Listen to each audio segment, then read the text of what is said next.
Today we're going to be going over a Cheat Katana snap hyper and why it's good to know for this curriculum. Let's check it out.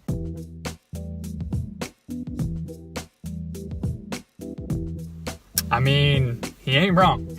I'm Anthony and welcome to Upraiz, the channel that's all about helping you build a solid foundation for your tricking so that you can excel at the sport. Today we'll be getting into the last kick for level 2.6 and going over why it's useful to know for the UTC. And before continuing this video, I recommend that you have your swing katana snap hyper. If you do not, you can click right there for that tutorial. So this move is a swing katana snap hyper, but we're gonna be bringing the cheat knee up before we throw it. And this is basically just getting you used to the feeling of doing a cheated katana snap hyper move. So if it feels awkward, then you're doing it right. So when you start this move, you're gonna be starting in a front side stance, kind of looking at your target. You're going to bring your cheat knee up and then place it back down. And then bring your swing leg up, throwing an inside crescent, hop around 180 degrees, landing with both legs at the same time, in a backside stance.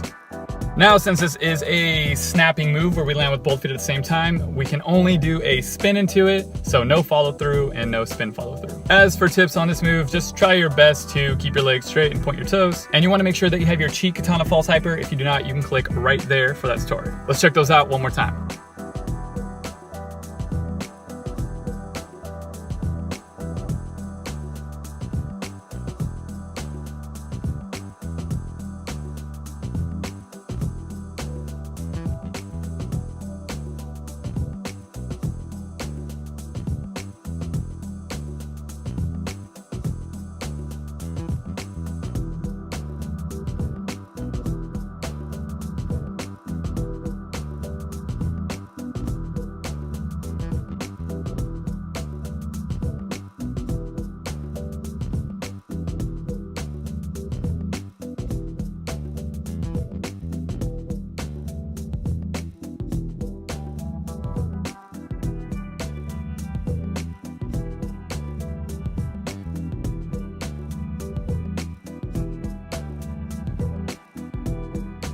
So that's it for today's video. I just want to say thank you to all the patrons who are supporting this channel. If you enjoyed this video, please give it a thumbs up. And if you're new here, make sure to subscribe because it'd be awesome to have you with us. Keep tricking, stay motivated, Upraiz. Moving on to level 2.7.